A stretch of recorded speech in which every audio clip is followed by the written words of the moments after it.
And it is yours, Bruce. Go ahead. Well, I'm actually going to pass the buck pretty quickly.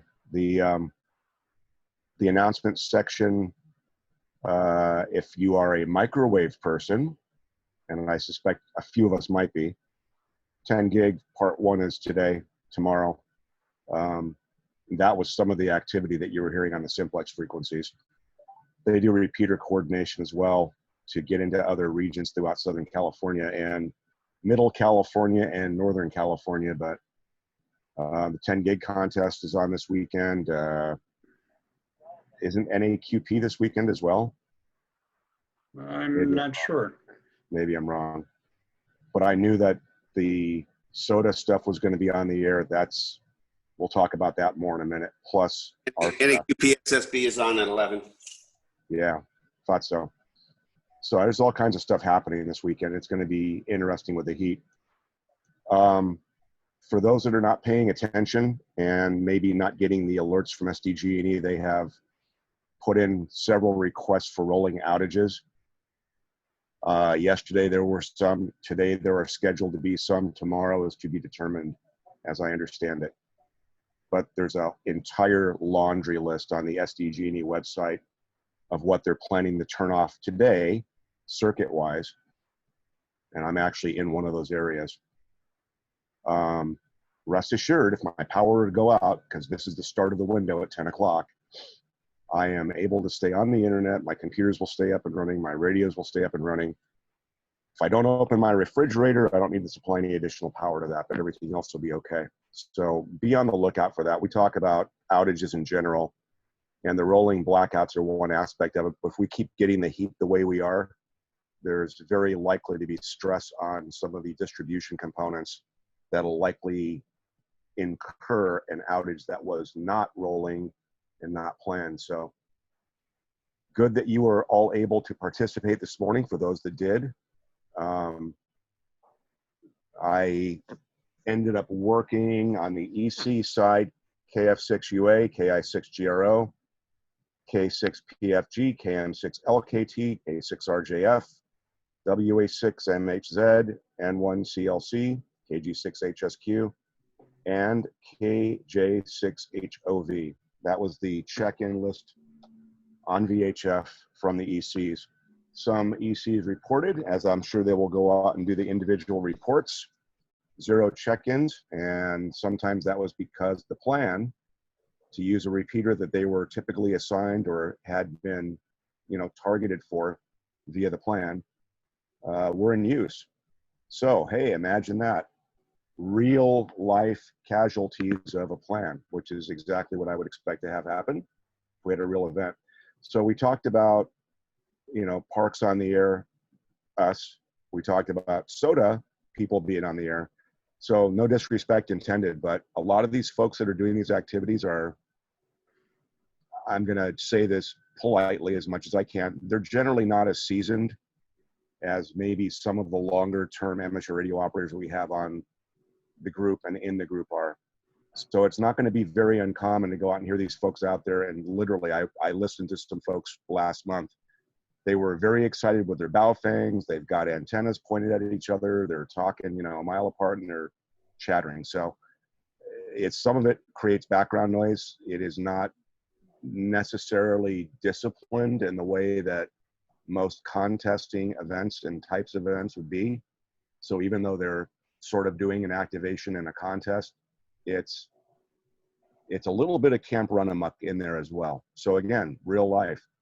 If we actually have a real event, I talk about this every time I talk about a real event, things like this are going to happen. We're going to have repeaters completely chock full of folks, and there's going to be probably a very significant number of them that do not know much about protocol or etiquette, how to run a net, how to observe a net that's running already, how to, do things from a courteous perspective and not step, trip, and stumble over other folks and maybe even themselves in a conversation.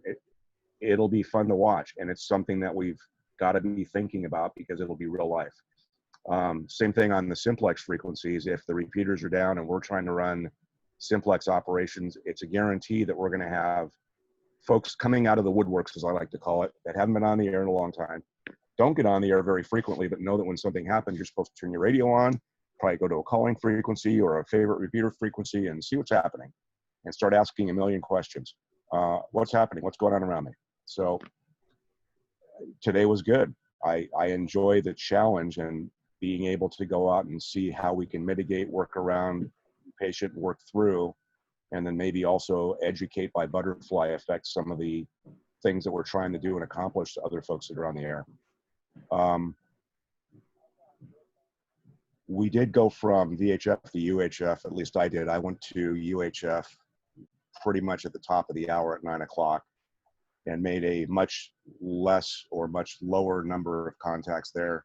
My suspicion is that people had probably already been there, done that, moved on, probably started packing up, maybe heading home. So the list on VHF was pretty significant. The list on UHF, not so much at all. I'm going to flip it to Rob for initial comments. And I want to talk about getting the ECs that did participate, just to kind of chip in, talk about anything that happened that was unique in your area, anything you're going to be looking out for next time, any pointers for the group. That would include thoughts about moving to alternate frequencies, alternate repeaters. If the repeater locally isn't available, maybe bump your way down the list until you become a simplex operation with your local folks in your area. Just thoughts like that in general. So Rob, comments? Bruce, thank you. So lessons learned, we may need some comm plan updates. If any ECs have comm plan updates they know now that they need to make, shoot me an email, please, with changes in repeaters, changes in frequencies, and I will make those changes on the master copy of the comm plan, and then we'll see those the next time we put out a comm plan update, probably in February.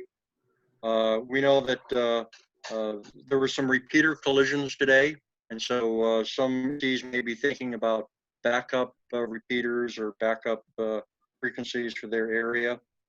And WinLink passwords may have been a challenge for some, so a good reason to get in there to WinLink from time to time to make sure that your password is up to date. While I have the floor, just talking about a few upcoming events. Next Saturday, we're scheduled for ARES presentation on FL Digi N-beams by Bill, K1CT. So that's scheduled for next Saturday, August 22nd.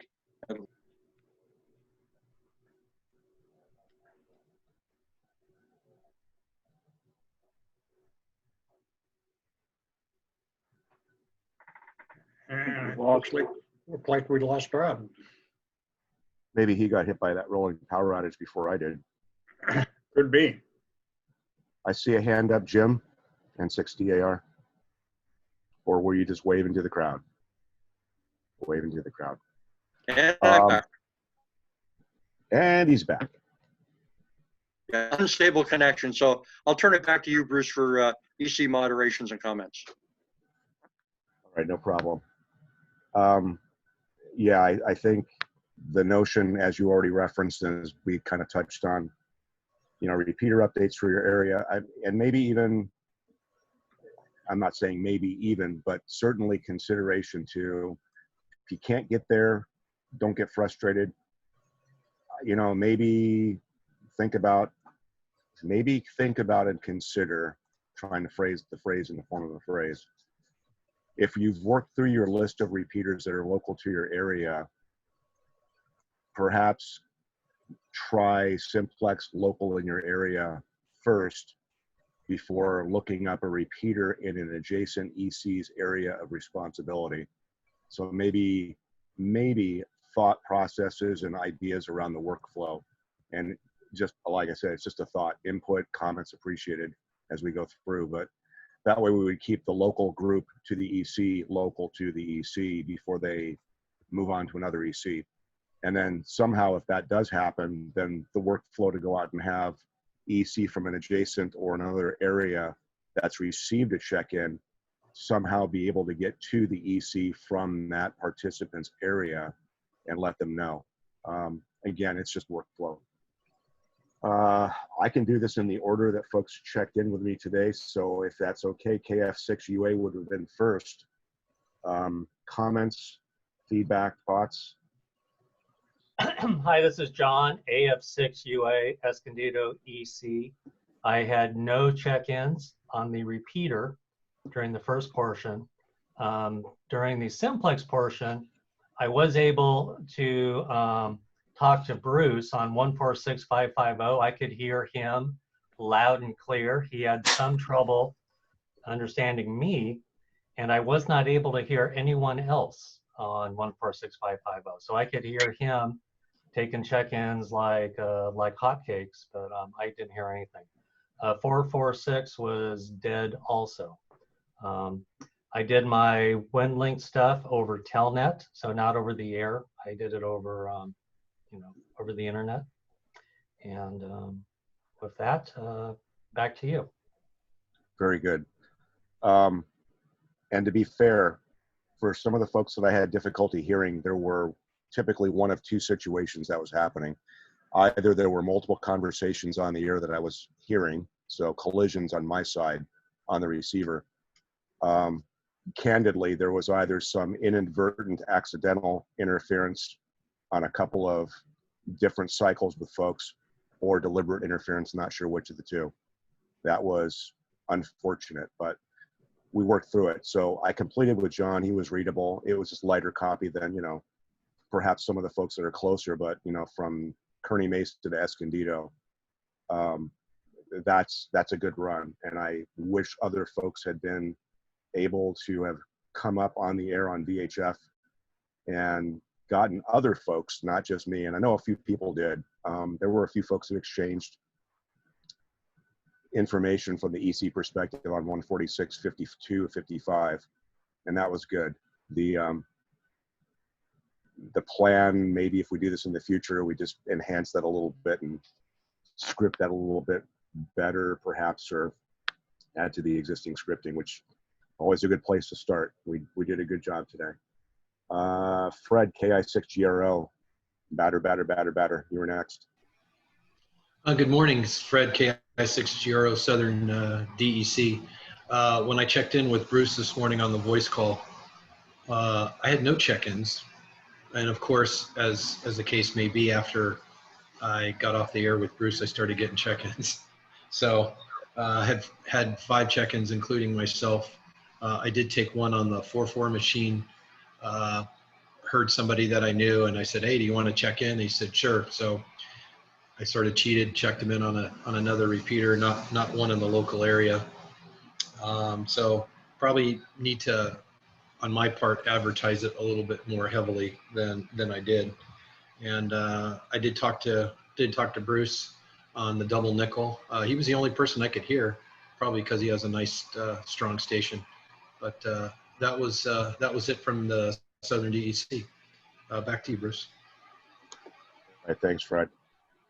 And we talked about that during the beginning parts of the transfer of data, if you will. Part of this is timeline related, whether folks were already set up, whether they rolled out at a certain time, whether they were actually on the air, whether the alarm clock went off. I'm sure there were probably a lot of different factors that were happening, and that's perfectly fine. That's the way things are. And especially in this day and age where I like to say life is generally unscripted for a lot of us, as opposed to how it was 8 months ago. Yeah, my suspicion was that by the time the ECs checked in with me, that there would still be some folks trickling in and we'd probably have some updates. I'm glad that did happen and that folks were able to actually get on the air. And again, timelines, maybe we think about how we break the timelines up a little bit differently if we do the next one. But obviously this was a good first run, so I'm pleased with the results so far. Next this morning, Patrick, K6PFG. Good morning, sir. Yeah, good morning, Rob.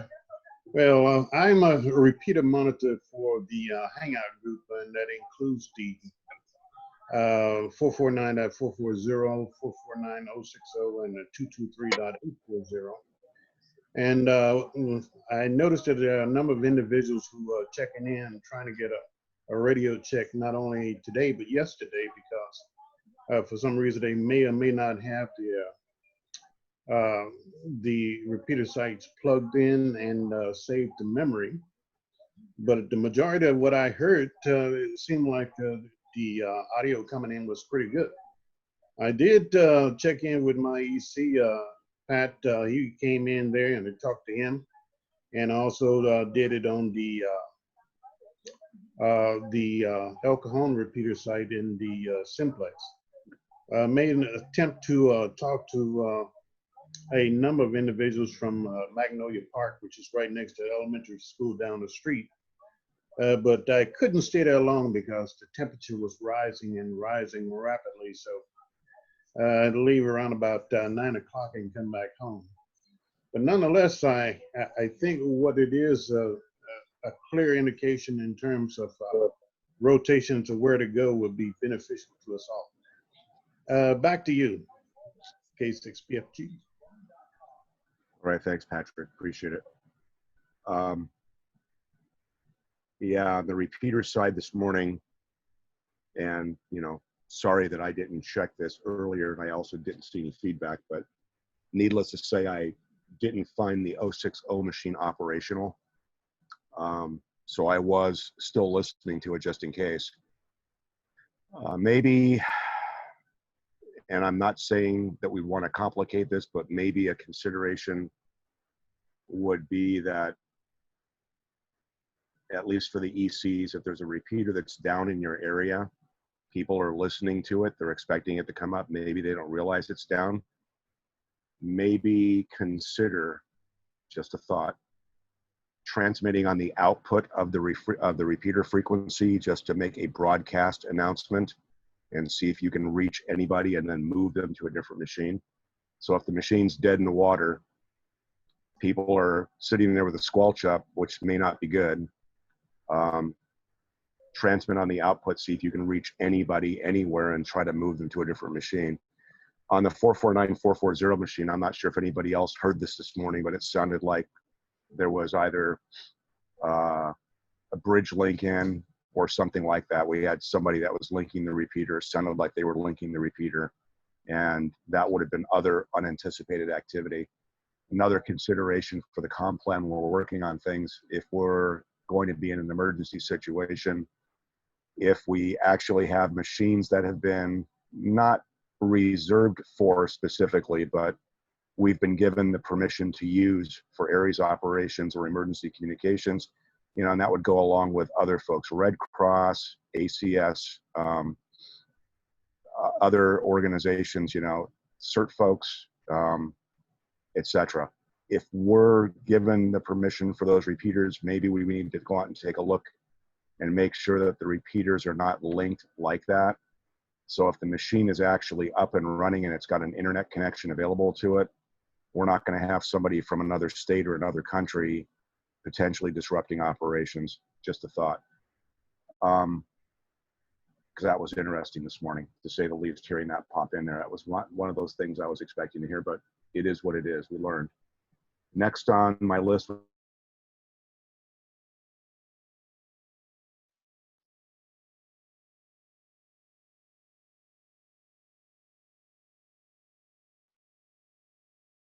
was KM6LKT. Peter, good morning, sir.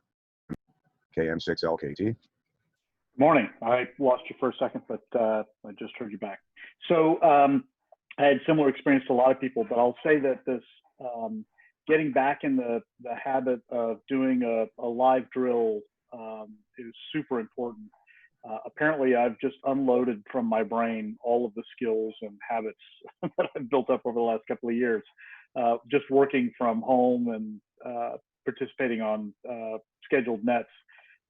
Normally, I'm super prepared for these kinds of things, have all the equipment and parts that I need, have all the frequencies laid out and geared up.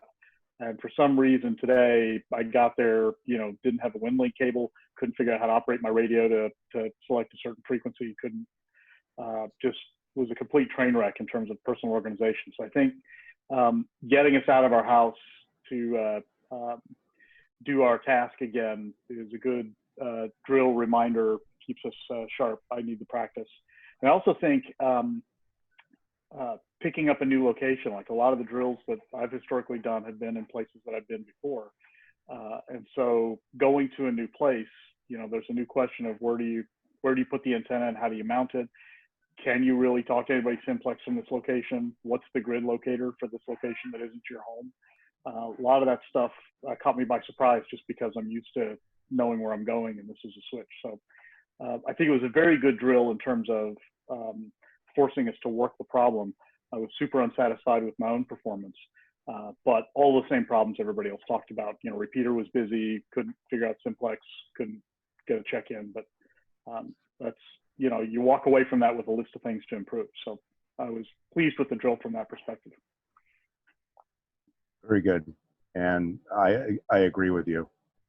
The challenge to go out and do it from somewhere where you're not comfortable is always interesting. The game plan, of course, is to go out and be self-sufficient from wherever you're at.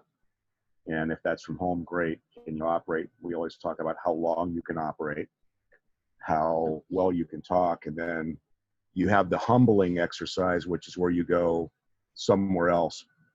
And as it was noted in a few other places, you know, if you go to a hilltop, some of the hilltops are not optimal. There's certainly going to be desensing that's going to happen. There's certainly going to be enough noise from other stations where, especially with FM, things will happen where you don't understand why you can't hear somebody. And even simple things, which we didn't mention, and we usually remind folks of, when you're operating simplex, even though it's a convenience to go out and turn the squelch up and kill that background static, sometimes that's also going to go out and kill the person that you're trying to go out and hear. And especially if conditions are a little up and down and you're changing, or someone else is changing either power, antenna, whatever else it happens to be. Some of the folks that were on hilltops that were doing the parks, or sorry, the SOTA operations, you know, they're sitting up there with little 3-element portable antennas plugged into an HT, and they're waving them around, not necessarily knowing where to point and do things. So that is a challenge as well. Suddenly a signal will pop up that we weren't expecting, and it might be just enough to bump somebody else off. Capture effect is sometimes not a wonderful thing, as we like to say. Bruce, just one hand up. Sorry, didn't see it. Is there a question? It's KM6 LKT, Peter again. I'll just one more comment and then I'll be done. Somebody made a comment about the weather before we launched this event and said maybe we ought to think about canceling. And I think other people said, look, we would normally roll out under non-ideal conditions. And I agreed with that sentiment, but I underestimated the weather a little bit. It got hot fast and it affected me fast. I had battery endurance that would have gone 10 times longer than my water or my shade. So I think one of the pieces of advice is don't underestimate the weather conditions. Agreed. And at 7 o'clock this morning, it was pushing 85 degrees inside my house. And I'm in Kearney Mesa. So I'm right on that break line where you think that I'm part of the coastal area. It sometimes will make it here and sometimes won't. Today it was just already way hotter, even more so than it was yesterday. So not looking forward to it. Humidity factors into that as well. So I agree. Safety is first. But I also agree from the perspective of if we got to roll out and do this for real, we might have had to have rolled out and done this for real. But don't push your own personal safety to the point that it's just an exercise. It's not worth that for your health. WA6MHZ was next, and commenting on what Pat had said earlier, there was what sounded like pager interference on 52, which was interesting. Wasn't intermod, it was absolutely digital paging, and I don't know why or how come, but just very weird, not APRS. So Pat, you were next. Thank you. Well, we got set up at Nancy Jane Park. Let's see if I can show a picture of the antenna we used here. Let's see if this shows up. There's the antenna. It has a nice wood base to it. You can see it's right by the gazebo. And you can see the station is set up on the table under the gazebo. Yeah, things got real hot in a hurry there. And our El Cajon Club repeater worked great. In fact, I just used a little handy talkie to take the check-ins on the Elk Horn Club repeater. So we could always use more San Diego area hams to check in our 147420 repeater in events like this. We did have Noel from the north area check in on it. So, and then I tried to send a message by the WinLink, and I got in trouble with a password. I was using this laptop with my wife's call sign in it to test it between that and my station laptop. And obviously I can't send a message with my wife's call because she's at work. And when I tried to change it back to my call, it crashed and burned. So no WinLink today. And now we tried to get the WinLink going here at the Elks Club. I'm sitting here at the El Cajon Elks Club. I don't know if folks can see in the background. They're going to have tacos here in a little bit. So we'll try and see what happens here at Elks Club. And I guess it was enjoyable, but 5-2 was just an absolute madhouse with a soda going on. And I could hear everybody just fine, but nobody could hear me. And when I tried to go to high power on the WinLink Go Kit, it started turning the Go Kit off. So RF was getting back into it. So that didn't work out very well at all. So we got to look and see where I need some ferrites to shut that part of it down. Over. Very good. And you were one of the folks that was interesting. If I didn't misunderstand anybody else, only a few folks sounded like from the EC perspective that they were out in the field. If they were working from home, that would have been something I should have really clarified earlier. I know we're talking about it now during the debrief, but I had definitely noted that you were portable. You know, and for the ECs, maybe it's a luxury, and certainly I know for some folks it might be, and I'm just thinking out loud. I was trying to figure out how I was going to juggle this morning. I wanted to make sure that I could try to direct traffic if I saw that collisions were happening. I was actually expecting, because of the soda stuff that was going to be happening, and as mentioned, sometimes the maybe less than experienced or disciplined use, when they're very excited and they're getting on the air and they're making contacts that are, you know, 30 and 40 miles away in a handheld. Totally get it. I remember being giddy when I was younger too, but I was trying to figure out how we'd go out and swing traffic if we needed to, figure out a way and a cadence to go out and rebroadcast occasionally, reminders, and just dropping in, let people know. As an example, maybe 146.52 is in use by other folks. You know, if you're part of the ARES group, move to 146.55. Yeah, you know, we'll figure out some way of doing that, I'm sure, in the future. But I had my 8900 running on both sides of the repeater. One side was still on 060, had the squelch down just in case somebody was coming in on the output side. And then I had the 440 machine on the other side of the 8900. And on, just to make sure I was listening in early, because I wasn't sure when people would start reporting in, I had my ICOM 910 split between VHF on 146.52 and UHF on 446.000, just in case anybody was early in the game or we had folks that were said, done, etc.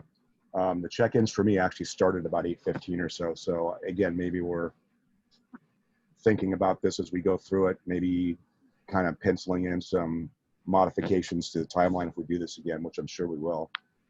Thanks, Patrick. N1CLC was next. Good morning, sir. Good morning, Bruce and the crew. So my report out is set up at Hilltop Park, WinLink station on a Yagi, 2-meter Yagi, along with, brought a ground plane antenna, hooked that up to 50-watt mobile. So I was ready, pretty much combat ready. Rob was up there with me. And I think the lessons learned here are, number one, I did start setting up my WinLink laptop a couple days ago just because I knew the OS updates would be rolling in, and man, do they. Of course, you got the RMS updates. So anybody has a dedicated laptop for that, you really ought to pull it out once in a while and and just do the updates. Like Peter, it is a little bit of fumbling around. I think my biggest miss was not bringing an easy up because they had the gazebos walled off and a chair. I did have a table. If this was a actual full-scale event and I was stuck outside of my house, then I'd really be hurting like everyone. But I think getting outside, one of the things it does is it forces you to learn the hard lesson. If I had been at home, because I did forget some stuff, I would have just grabbed it and not learned anything. But the pain of not having it because you're away from your home base really drives a little bit more learning. So as you know, I'm huge in soda, so I'm used to doing operations outside, but this is a whole different set of kits. So definitely maybe start working on a checklist to put in my bag that I pull out in case we do have a large scale event or just another op like this. Because even though I pulled stuff out, did testing, I still managed to learn something or leave something at home. So that's it. Thanks for playing. Very good, thank you. And you brought up an interesting point with the whole social distancing thing happening that's been going on. A lot of the facilities, especially in the park venues, are closed down.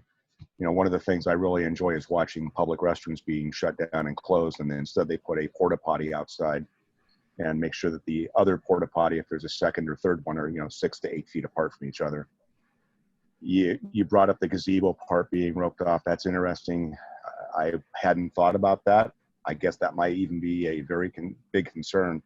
A lot of people are used to dropping into a park, sitting up at a picnic table somewhere, especially if it's early in the morning, not expecting to have to battle over a picnic table, but to have them roped off to prevent people from congregating is an interesting twist. I've seen folks over the years that have their vehicles that, they're pretty much set up in, they run antenna wires outside of their vehicles to whatever antennas they need to go out and run, whether it's HF, VHF, whatever else. If they have that capability instead of just mag mounts or whatever else they've got on the vehicle. But it was kind of an interesting twist. I saw somebody and I tried to figure out what was going on, and realized that this person had their car out in the open. It was very hot, and they had basically taken a very thick quilted comforter that was light in color and effectively draped it over the vehicle, leaving the window areas open, whatever else. And I had asked them about this, and they said, you know what, it looks completely stupid, but I kid you not when I tell you that the inside temperature is 10 to 30 degrees cooler than it is outside, because it's a quilt, it's white, it's thick, and it's keeping the heat and the sunlight off of the vehicle and keeping you from baking inside of it. So I thought that was interesting. You're spot on. Might need to be thinking about portable operations, small pop-up, or something similar to be able to operate out of. If being in the vehicle is going to make you spam in the can and it's going to cook you, we should probably be thinking about other ways to go out and do this, because I can imagine that happening in these current days. Thanks for the report. KG6HSQ would be next. Good morning, sir.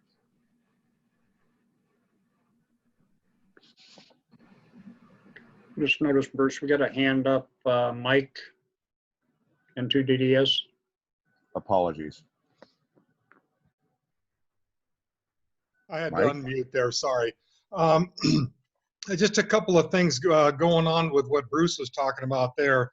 We had a pop-up, and there's obviously, like I guess some people did, but Rhonda was smart enough to bring some blackout curtains and put on one side, and it dropped the temperature 15 degrees just by putting those pop-up curtains, or those blackout curtains up, which are easy. The other thing that she brought, because where we were, there were no restroom facilities at Adams Park, she brought a hunter's blind, and we carry that with us anytime we really go do things. And then a little what do they call, little porta potty things that you, in a little 5-gallon bucket with us. But the hunter's blind is fairly small, and you can sit in that thing and do whatever number you need to do as a porta potty, and that worked out real well. And they fold up or coil up fairly small. But we had what Gary could probably tell you more. 6 people at our group. Kevin, K6KMH, did this. He did simplex. Gary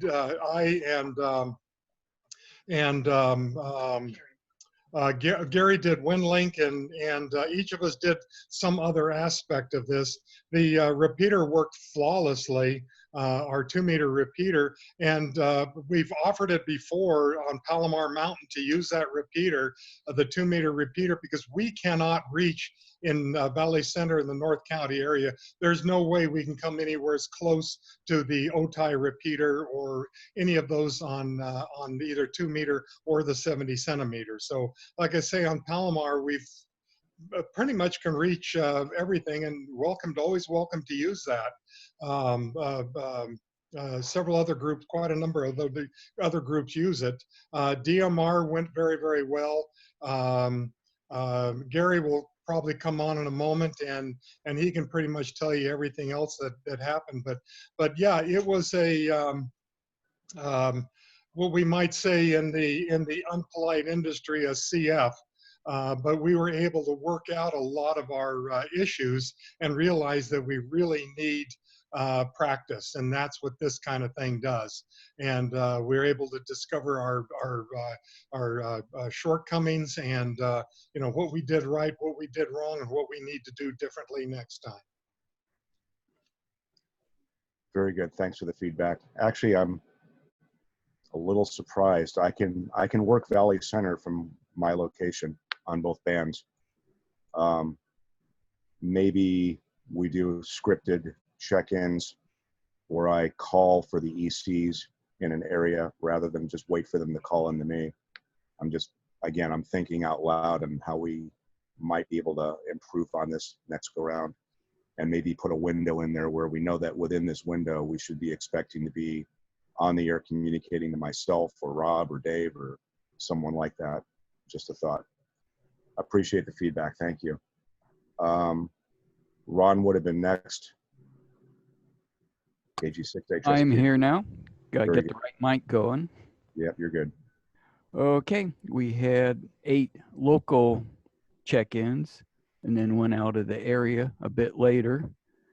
And OTI up here in Fallbrook is, I only received 1 bar here, and then monitoring it later, there was some fades and stuff. So you might want to keep that in mind. It's not the greatest for getting back up here, and that was at home with a fair antenna, not in the greatest spot. But other than that, all the local repeater traffic went fine. Not any overwhelm or any stepping on each other. So a good exercise. Very good. Yeah, as mentioned, it's always going to be interesting to navigate what comes up normally when we have a drill, when we have a practice, when we have an event like this.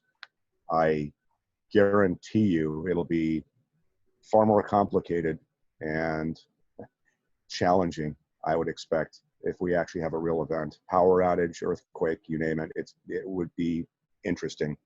And a lot of it will just be incidental folks coming up on the air, and it's always going to be something to think about in how you're going to direct traffic, as I like to call it, and try to not take control, but moderate what's actually happening, especially if it's on a repeater or even if it's on simplex, so you can address folks as they are showing up to the party, so to speak, and trying to go out and keep some sense about it in case there actually is a need to go out and exchange emergency traffic or important traffic. Appreciate you being on board this morning. Greg, KJ6HOV would be next. Hoping that he's on. I didn't look at the attendee list. Greg, are you on this morning?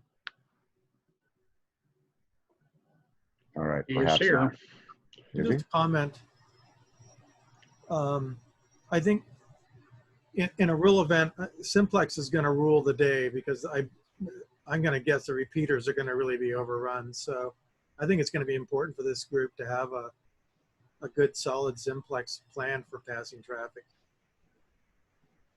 I think it is too, but at the same time, I also think about, and by the way, I'm not saying we shouldn't, we need to do more practice that way, but here's what I would tell you to imagine. Imagine, because it will happen, 1,000 ham radio operators coming up on the air with their handheld radios and hearing each other intermittently asking for repeats over and over again because there's so much other traffic happening that bits and pieces are not working, and they're expecting it to, but it won't.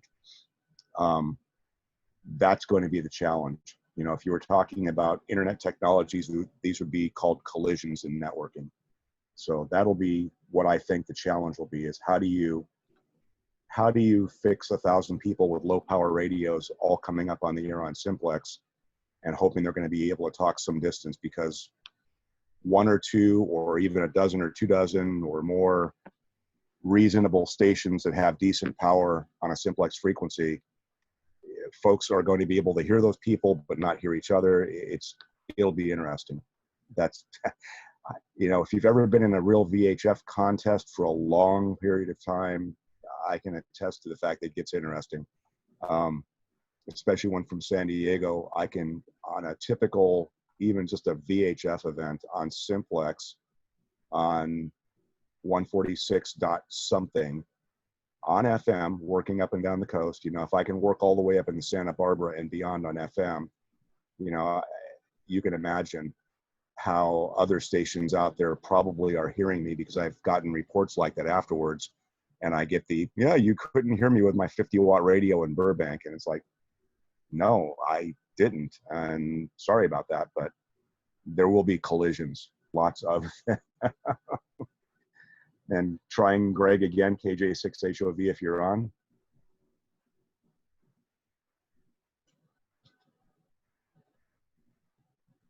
All right, perhaps he's in monitor mode this morning, or maybe he had to step away.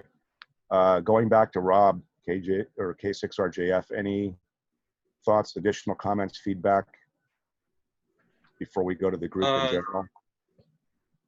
No, I'm taking good notes here to plan the next exercise. We've got an HF rally coming up in a few weeks that we have on the schedule. Don't know if we'll have time for another VHF event prior to the VHF contest in September. I'd be interested to know if people want to squeeze in another VHF event or just wait till the contest in September.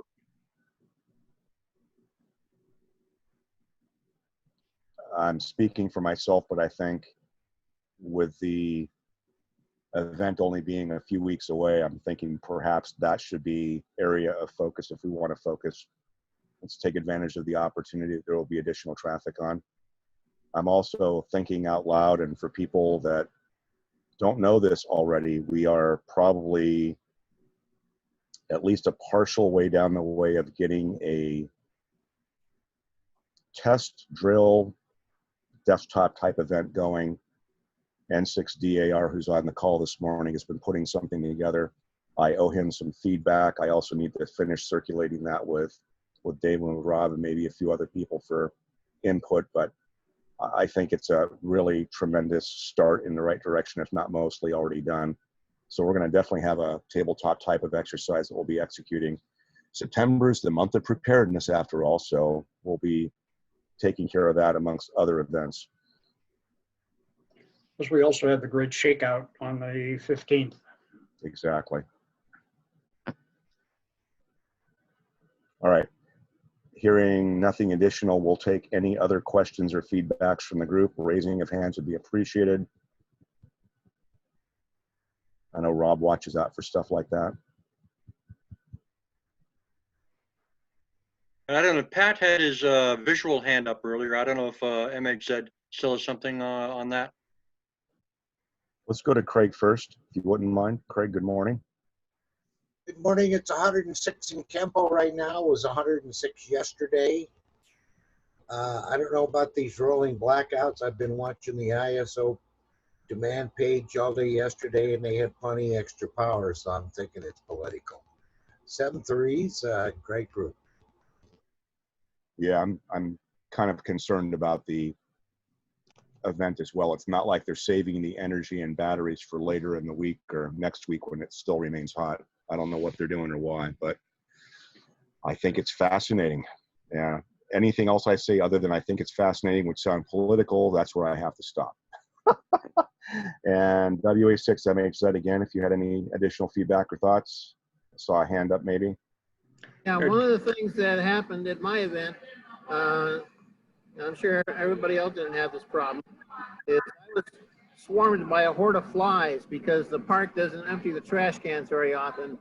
And the flies were just all over the gazebo. And one of the things that I think we get a need for future events is a battery-powered fan, something to blow the flies and heat off of us. Over.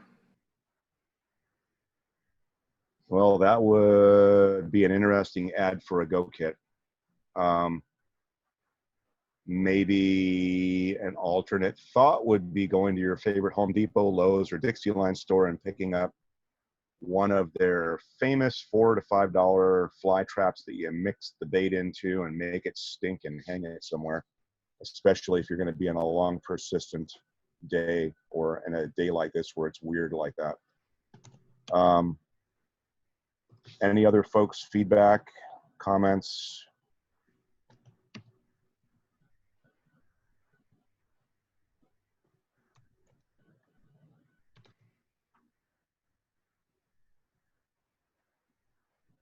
Not seeing any additional traffic. AF6GM? Now I do. Thank you, sir. Jay, go ahead. Just for amusement, I had some time constraints this morning, and what I learned was that my HT in my location, you know, I went to the pocket park behind the house, and I got nothing.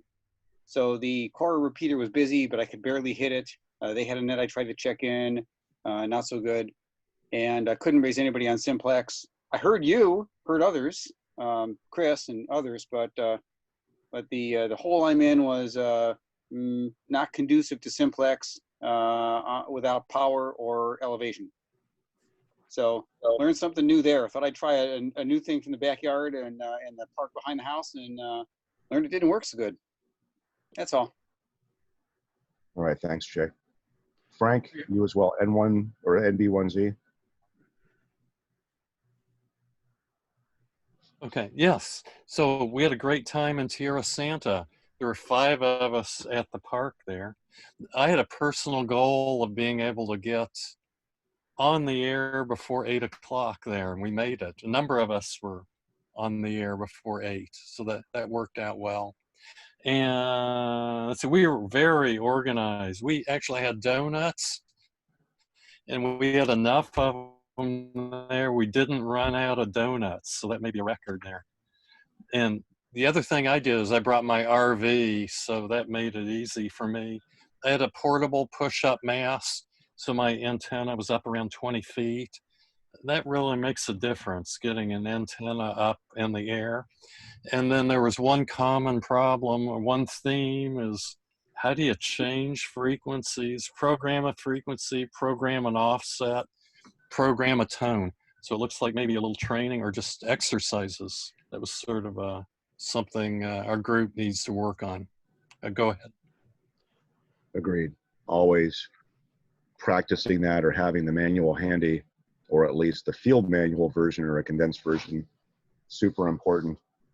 I haven't told this because it wasn't a joke, but I probably haven't told the story in a few years, but back in the last fire that we had, that was major, that was not pretty for us.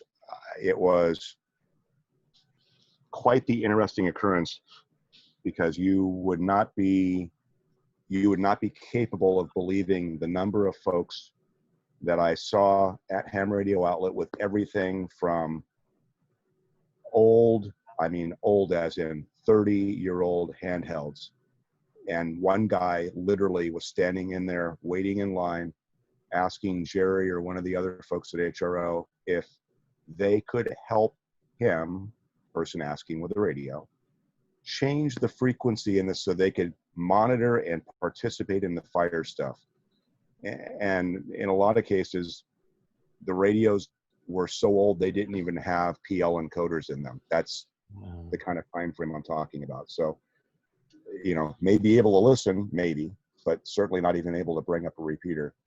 And the last guy that I saw do that in a line of about 12 people deep, no kidding, the guy literally had a crystal controlled radio. And he was actually asking where to buy crystals and how much they cost. And they tried to sell him, you know, like a $59 radio that was in the case, and that was too expensive. He would rather buy $5 crystals, but he needed to know what frequency. I'm not kidding you, folks, when I'm telling you it will get weird in a hurry when we actually have an event, and we all need to go out and be bracing for impact and make sure we've got that level head ready to go, because we're all going to need it. And Patrick, K6 PFG, sir.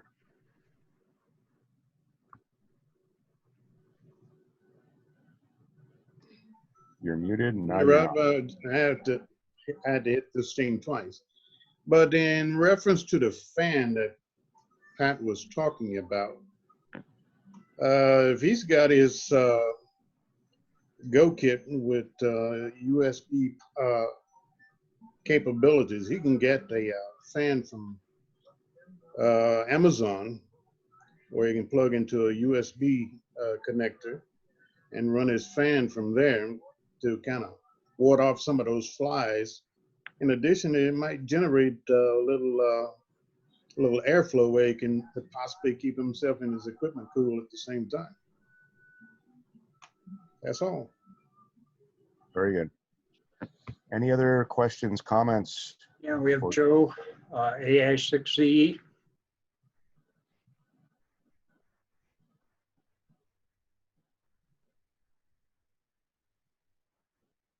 Well, he's gone. All right, Dave, I'll let you wrap it up.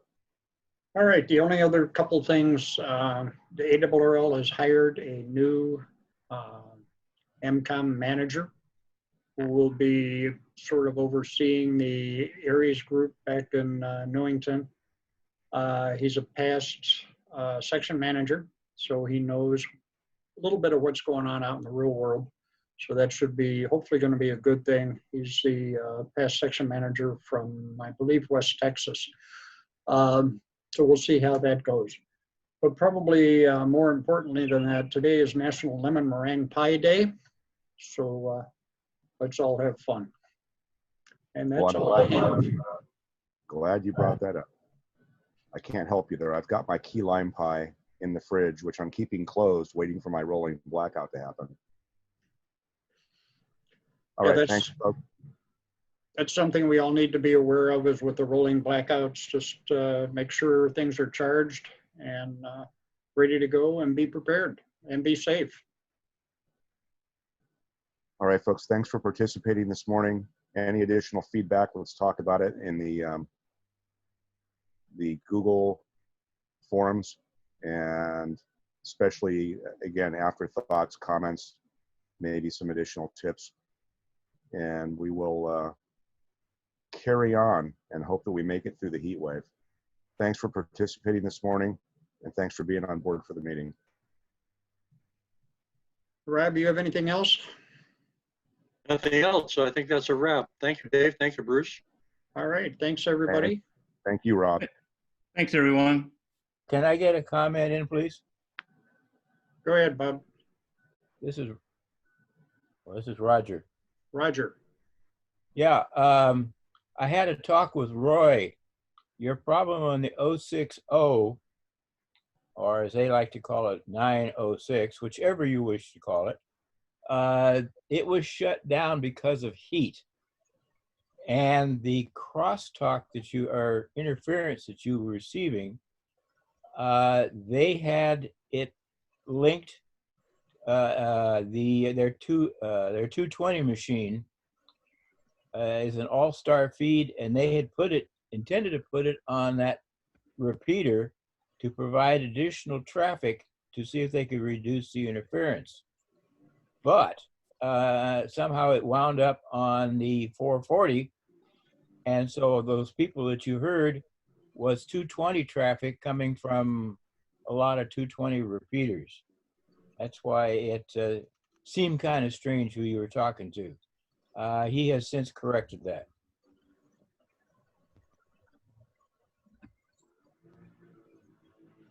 Very All good. right, thanks, Roger. Now, wait. Jim, are you waving goodbye or are you waving that you got your hand up?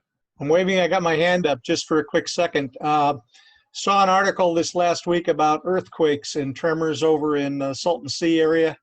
People need to realize that their predictions usually are around 10,000 to 1 odds of having something really major, like a Category 7. And the odds change from the different shakes and rattles and rolls going on over there, the minor ones, to 101, according to the all the smart people that seem to be knowing what's going on with this stuff. So just a heads up about making sure you take care of your family. You know where you're, who you would contact outside the area if something major happened, to let them know you're okay.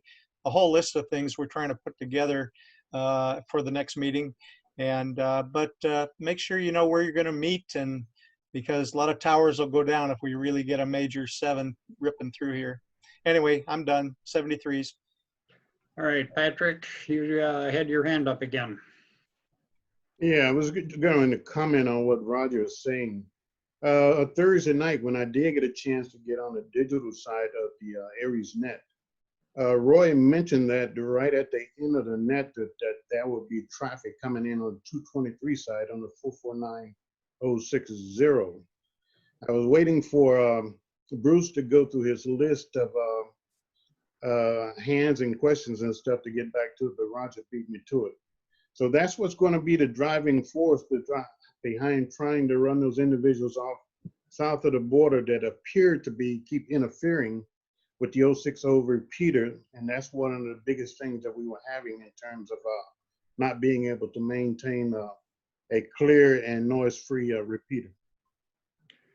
Now, there is a warehouse, and I'm not sure which side of the border it's really on, that appears to be running at 449.0625. And they're running it, most of the stuff inside a warehouse among themselves. I can hear them here periodically at the house. So they have decided to try and get a lot more activity on the 060 machine to try and convince them that, hey, they're on the wrong frequency. So hopefully that'll work and eliminate the problem. So everything is above board. I've got an idea. I could easily, well, I wouldn't say I could. Someone could probably easily cross or in-band the 7435 machine to that for a while. That would probably take care of it. Yes, it probably would. Alrighty then. And with that last joke, I think I'm ready to say bye-bye, everybody. 73, have a happy Saturday. Stay cool. All right. Thanks, everybody. We're going to go ahead and bring this thing to a close. Thank you all for being here, and we will see you next week for FL Digi. Yay. I'll get a meeting notice out probably around Thursday. Thanks, folks. Bye all.